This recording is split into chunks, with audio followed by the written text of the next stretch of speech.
Where did they go? They just didn't, flu doesn't exist anymore? Of course it does. They use those numbers to create fear.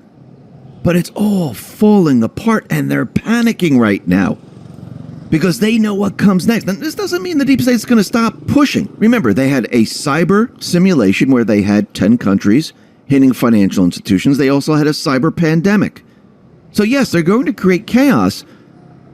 But you have to remember, the Patriots, they already know this. They already know which red lines they're going to cross. They know the playbook. And if they know the red lines, there's countermeasures in place. Just like with this pandemic, it just needed time. Because time allows you to gather the facts.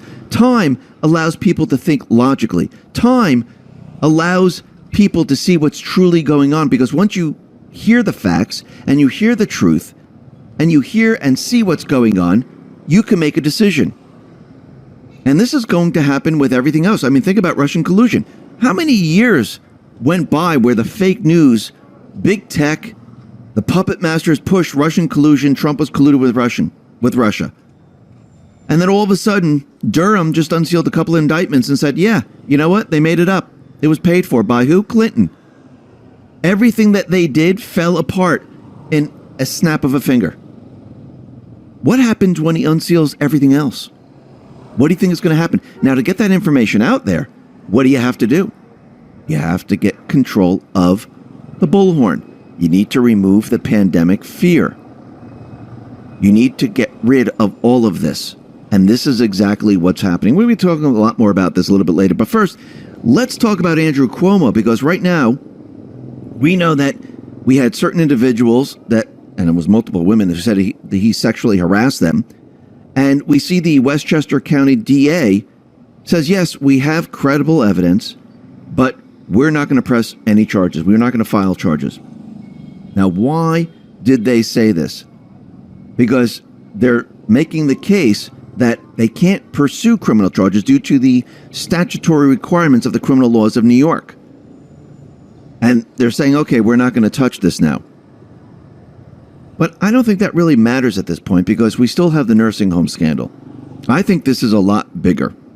And I do believe this is going to come down around all these governors who pushed people into the nursing homes. Look at New Jersey. They had to pay millions and millions of dollars. I do believe the families are going to be looking at this, and they've been pushing lawsuits. And I think in the end, these individuals are going to be held accountable. Now, like we said from the very beginning, as time goes on, people are seeing that the fake news, the puppet masters, the so-called fake scientists like Fauci, the CDC, the FDA, and the rest, they've been lying to we the people. And as they keep lying, what happens? Nobody believes. Nobody really pays attention anymore. Actually, CNN, MSNBC, their ratings have plummeted. It's the worst they've ever seen because people are no longer believing them. People are turning them off. Now, the other thing that's very interesting about CNN is that, remember the producer, Rick Salaby? Well, it seems he's under investigation by the Department of Child Exploitation Squad. And CNN really hasn't said anything about it. Now, of course, I wonder if they're going to use the excuse, well, the reason why you see my text messages and my audio recordings and everything that I was doing is because I was doing research for a major story. I wonder if they're going to try to go down that path. James O'Keefe put this out on Telegram. This is truly an extraordinary series of events. The second the CNN producer we exposed was in court today over allegations of sexual impropriety directed at young girls, including his fiance's daughter, brought to us by a former sex worker and not a peep from CNN about his employment status. Fairfax County Police have confirmed they are investigating him, and not a single journalist in America thinks this is newsworthy information. If my producer did this, imagine the headlines. The source came to us because there was nowhere else for her to go. Now we know what she meant by that. And you can see it. You can see nobody's touching this story. Not one news organization. This tells you everything you need to know. They are controlled. And they're being instructed, do not look into this whatsoever.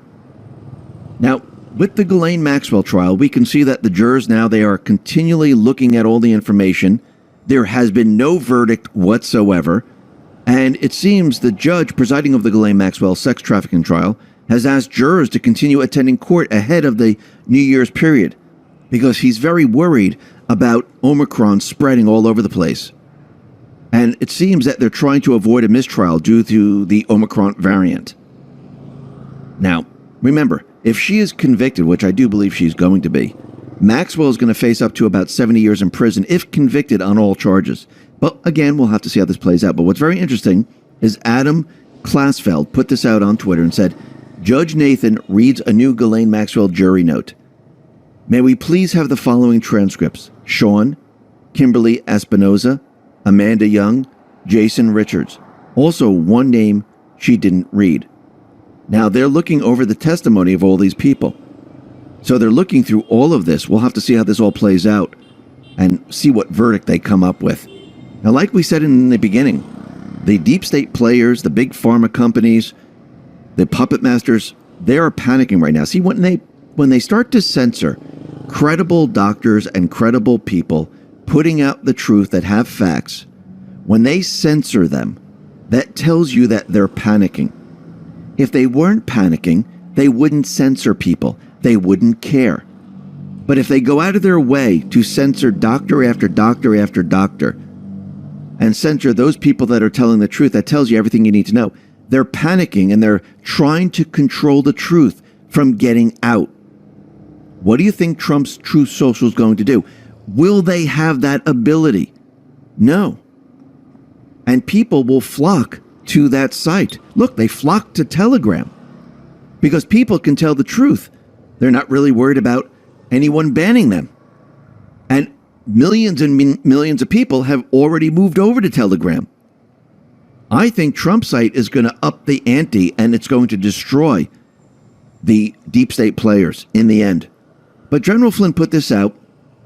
Linked to Tom Fitton on Twitter says, breaking, at Twitter locks out respected journalist John Solomon reports for linking to accurate, but this timestamp on this retweet is 8:39.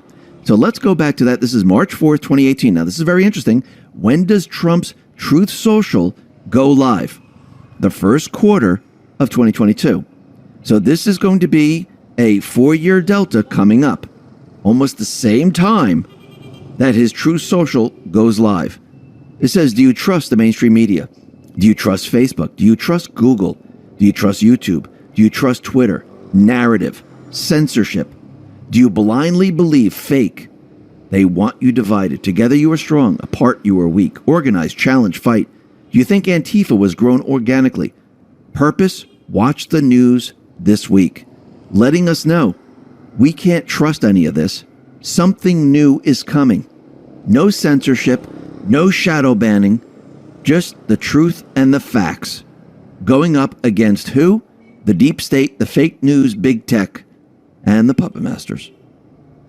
And we can see this is all being pushed out there.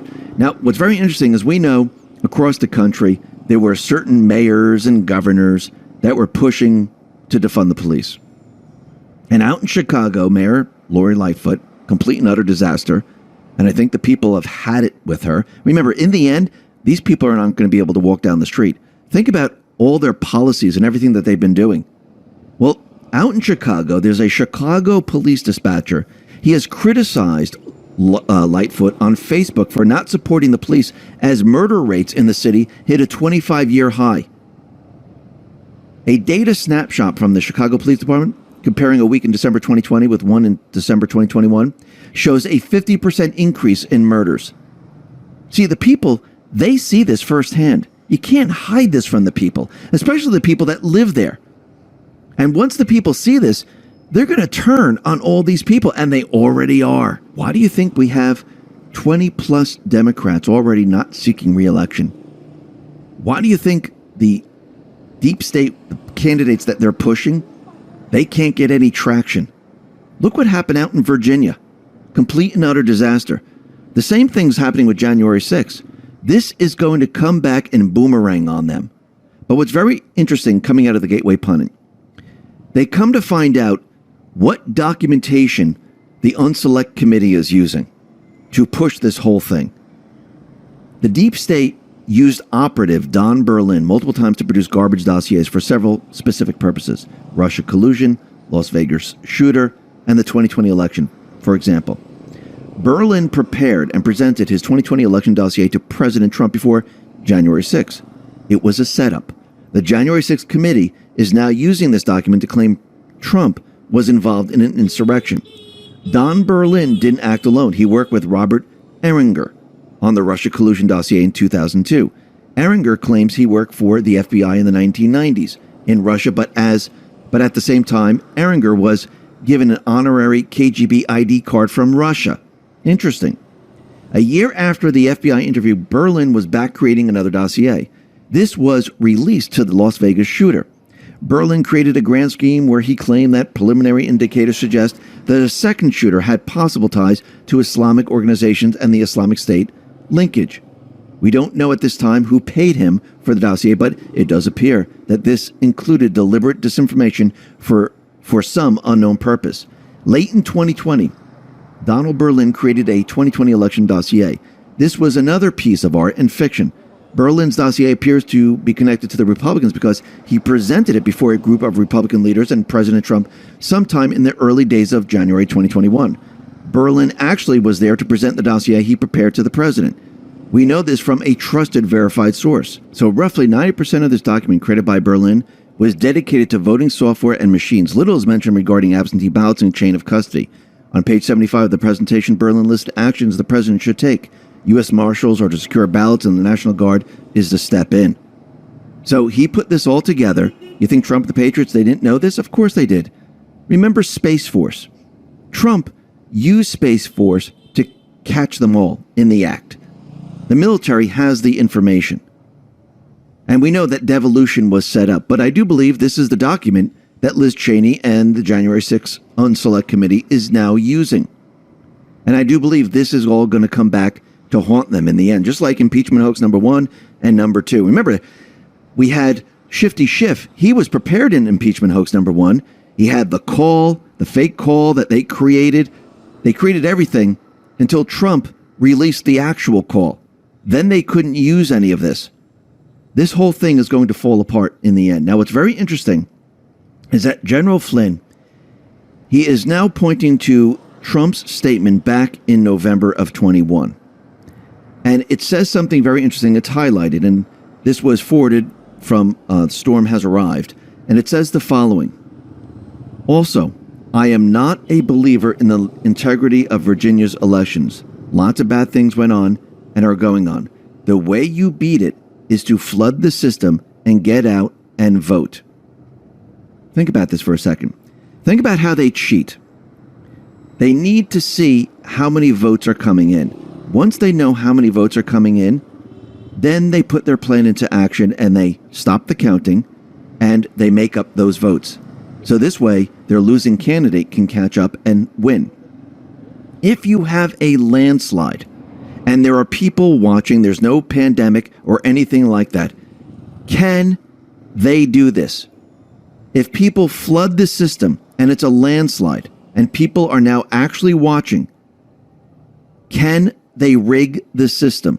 They can try by manipulating the Dominion machines. They can try by manipulating the systems via the internet, but the harvesting and the ballots, they won't be able to use this. This is